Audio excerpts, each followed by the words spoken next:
Hello everyone, it's Gojira Prime here with a little video, and today we're going to be going and having a look at SS86 Windcharger. We'll go through the vehicle mode first of all, then we'll have a look at him in robot mode, and then we'll do some size comparisons. So, vehicle mode first of all, as you can see here, Windcharger is this red sports car.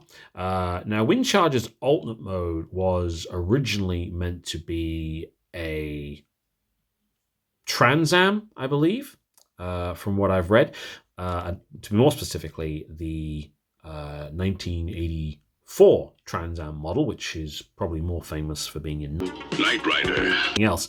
But I have to admit, this does not look like a Trans Am to me. But I'm guessing Hasbro didn't have the license to do a Trans... Well, no, they would have had the license because they made the Knight Rider toy. So why they couldn't make him look more like a Trans Am, I don't know. But anyway, the vehicle mode itself, anyway, it's okay. It's nice. I like it. It's a nice little compact red sports car.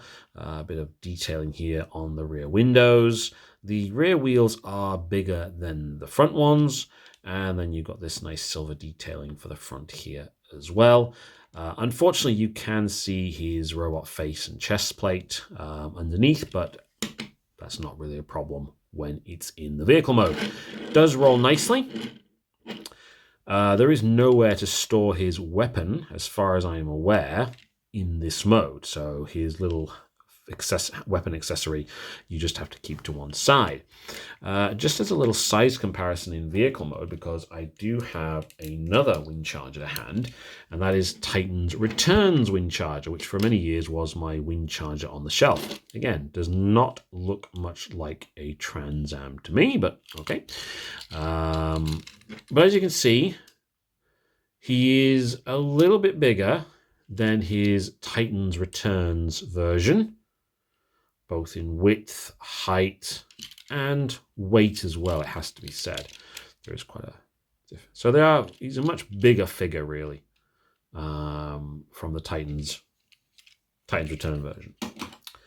So yeah, all in all, it's got some nice details on there. You can see the door handles are molded in there. You've got a nice big Autobot logo on the bonnet there. Some clear blue plastic here on the windows, so you can't actually see anything inside. So yeah, all in all, a nice little vehicle mode. Obviously, it will happily fit in the trailer of the SS86 Optimus Prime, which I don't have to hand, so I can't show you. But yeah, this, along with all the other Deluxe class figures, will fit happily in that Optimus Prime in their vehicle modes. So I'll just pause the video, and then I'll get him into his robot mode. Okay, so here we have Windcharger in his robot mode, and it is a very nice robot mode. It's very, very reminiscent of what the character looked like in the original G1 series when he was in it. It's got a very nice head sculpt there. Some nice chest detailing with the Autobot logo on it there.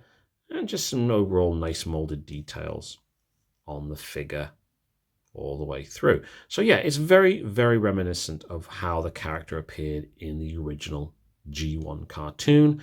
No real complaints about it in any way, shape, or form. In fact, I really, really do like this figure.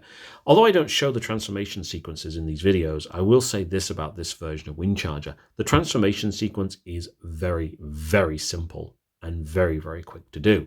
In fact, once you've done it a couple of times, you no longer need the instructions really at the end of the day.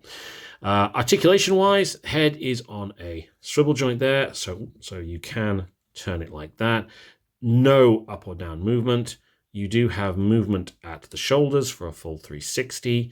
You also have movement at the elbows as well, and they can turn like that also. There is no hand articulation. He does have a 5mm port there, which you can take his little tiny weapon accessory, and it will just plug right into there for you. Leg-wise, you've got full range of motion upwards, full range of motion backwards. Leg can go up like that. And you do also have movement at the knee as well. The feet, just to show you this, the feet are comprised of the entire upper section of the vehicle. That is literally the bonnet, the windshield, the roof, and the back section, which is one of the reasons why the transformation process is so easy. It just folds up and then clips on like that. So it can come undone when you're doing movement like I just did, but it goes straight back on there very, very easily. Also, the joints on mine are really, really stiff as well, which is quite nice as well. So it can hold a pose if you want to. So just to get him back on there.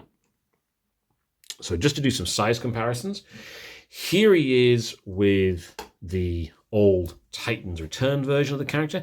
And as you can see, he is considerably larger than his previous incarnation. There is a lot more detail on him and a lot more in the form of articulation. Although this one does have some pretty good articulation. The articulation is way better in his newer figure.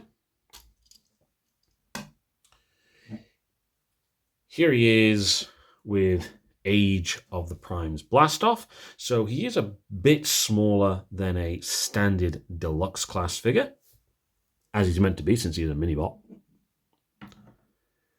And then here he is with KO86 Optimus Prime. So he scales very, very well with that figure as well. And then finally, here he is next to Age of the Primes Razor Claw. So yeah, he wouldn't really. This is obviously a much bigger figure. This is a lead class figure, but you can see how small he is compared to that one as well. So is this figure worth getting? I think yes, obviously. If you're looking to do a complete 86 lineup or a complete G1 lineup like I am, you're going to need a Windcharger. And this is a very, very good figure to have, even if you just like Transformers. Vehicle mode's very nice. Robot mode's very nice. The transformation process is very, very simple. So yeah, I think this is one that is definitely worth picking up, especially as well if you do have this one. I don't tend to upgrade figures very often, but I'm glad I did upgrade this one because this one was okay for its time, but this one has clearly surpassed it in terms of detail, articulation, and transformation. So yeah, if you can pick him up, and as far as I'm aware, he is still easily available, do pick him up. Let me know in the comments section, do you have Windcharger, or do you just not like the character? Do please comment, hit like, subscribe, and thank you very much for taking the time to watch this video.